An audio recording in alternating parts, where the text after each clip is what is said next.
Good morning. Welcome to Stock Market Today. It's Thursday, February 27th, 2020, and I am your host, Dan Russo, the Chief Market Strategist at Chaikin Analytics. Find me on Twitter at Dan Russo underscore CMT.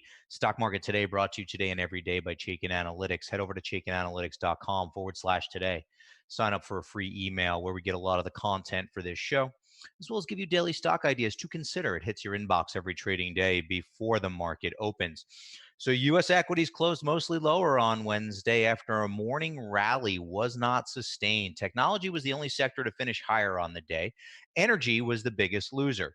Treasuries were mixed with the curve steepening. Gold ended down 40 basis points. WTI crude down 2.3%, dropping for a fourth consecutive session. And as we get to the desk this morning, no let up in sight. Futures are down more than 1% to start the day. Asian markets were mixed overnight, with China outperforming. European markets are under pressure.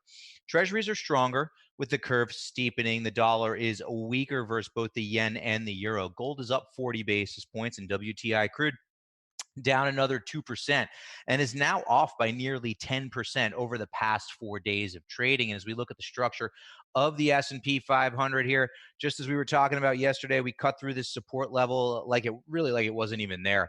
The morning rally yesterday faded. You can see, if you look closely, this high wick on the candle. That was yesterday morning's rally. Tried to push higher and could not get there.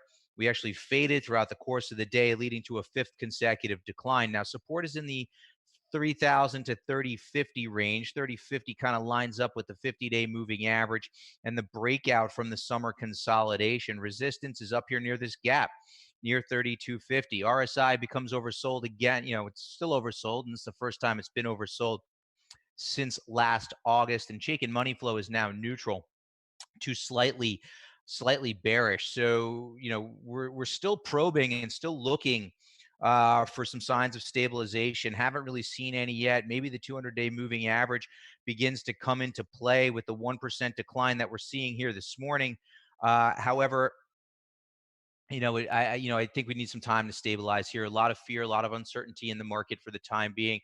We're going to look at some key breadth metrics a little bit later on in this show, as well as what's happening globally.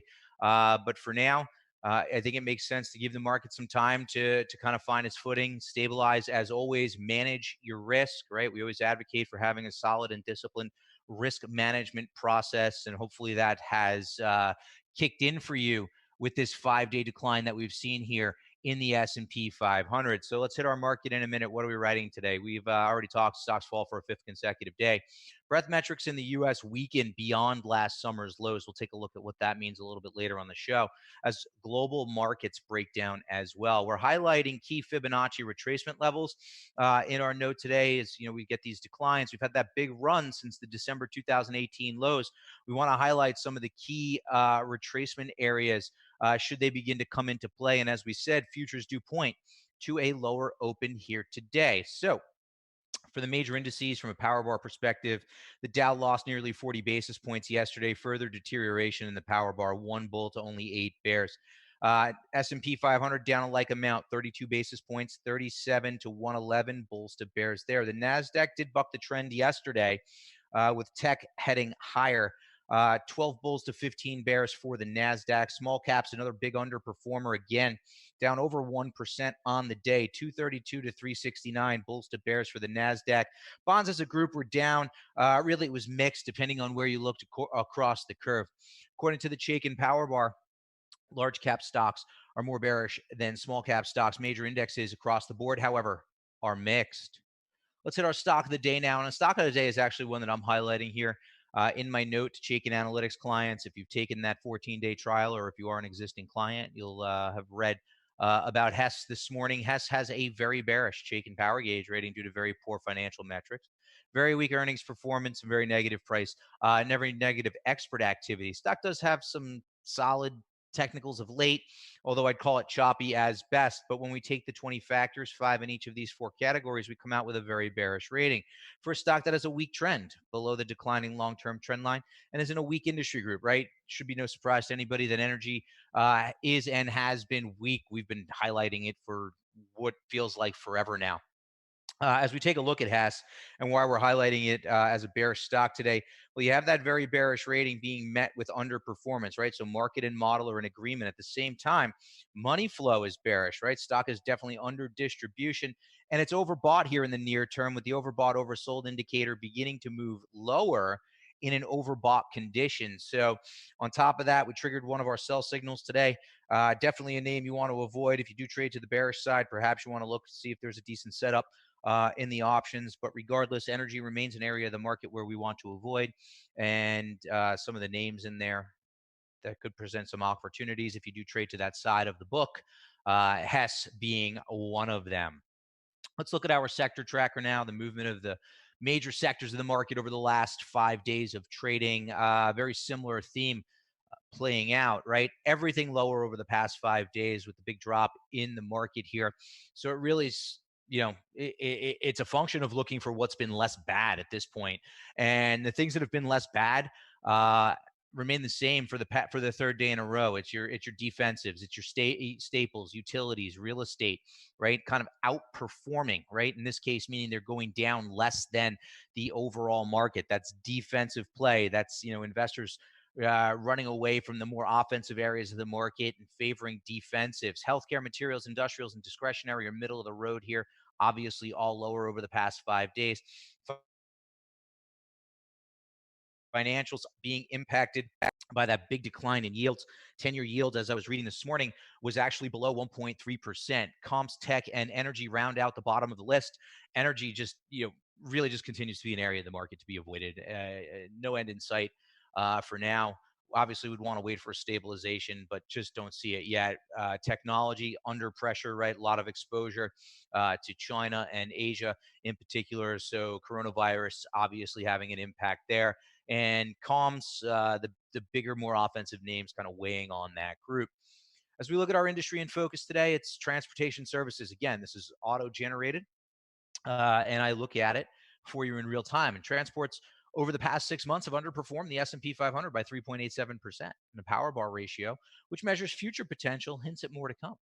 12 bearish or very bearish stocks for only 2 bullish or very bullish stocks. And the group is ranked number 15 of 21 subsectors, having moved down 4 slots over the past week. So, some obviously an area of the market we want to avoid. Some of the indicative names there. JB Hunt, JBHT with a very bearish rating. CH Robinson, CHRW, also with a very bearish rating.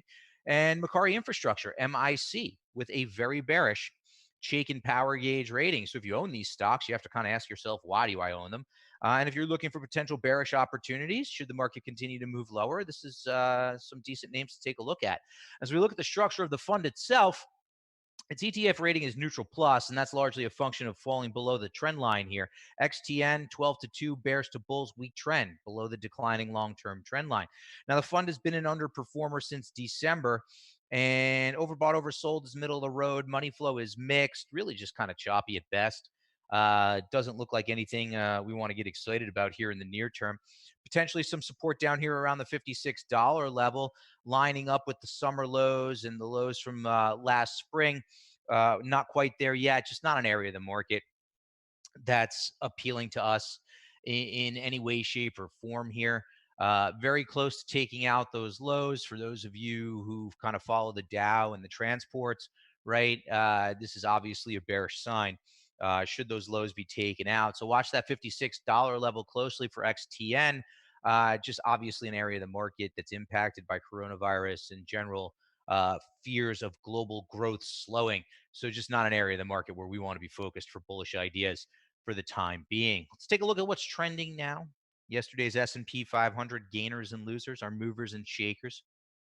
TJX, TJ Maxx, reported solid earnings and same-store sales to send that stock higher by 7.25%. Gilead, potential coronavirus treatment, sends that stock higher as well.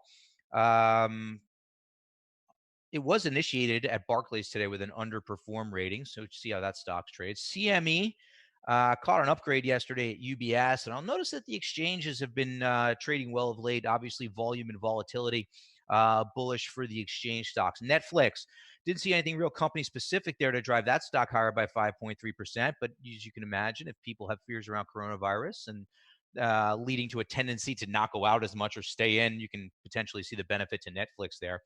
Regeneron caught an upgrade at Canaccord, also initiated at Barclays today with an overweight rating. Regeneron up 3.5% yesterday. The loser side of the board, well, the top four names really have a theme, and that's in and around the coronavirus, right? Top three being the cruise lines: Royal Caribbean down 8%, Norwegian Cruise Line down 7.9%, Carnival CCL down 7.5%. Obviously, the travel, lodging, leisure areas of the market very exposed to what's happening in and around coronavirus, and those names are trading at or near 52-week lows. Expedia, in addition to being levered to the travel area or the travel industry, also announced a restructuring. That stock lower by 7% on the day. And Macy's just kind of trending lower following their earnings report on Tuesday. Stock down nearly 7% on the day. So let's dive into the charts now. I said we were going to look at key retracement levels for SPY, and that's what we have here. We're just looking at a straight up price chart of SPY. Right down here, here are those late 2018 lows before the big rally that ensued. Right, some choppy trading through the course of last summer before running to new highs. Remember, it was only a week ago that we were making new highs.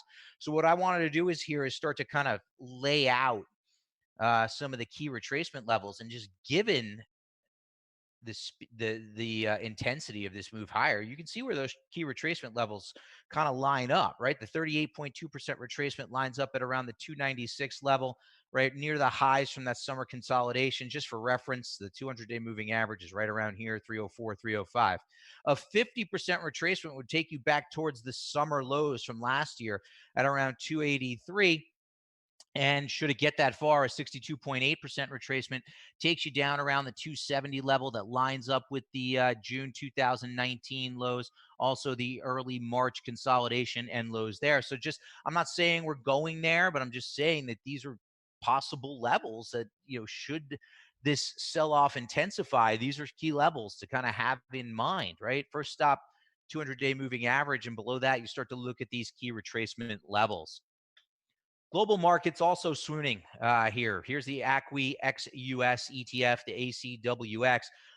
What I point out in my note today is that I track 37 individual country ETFs. And of those 37 ETFs coming into today, only 6 of them were trading above their respective 200-day moving averages, right? The fund itself is below its 200-day moving average, having broke this uptrend line and broken below support as well. RSI, after a negative divergence, has become oversold as it appears to be shifting into bearish ranges, right? So momentum confirming what we're seeing here in price weakness for global markets. Now, you do have this big consolidation. Kind of looks like the Russell 2000, doesn't it? Big consolidation here throughout a lot of 2019. Maybe we see some stabilization there, but this trend to the upside has been broken.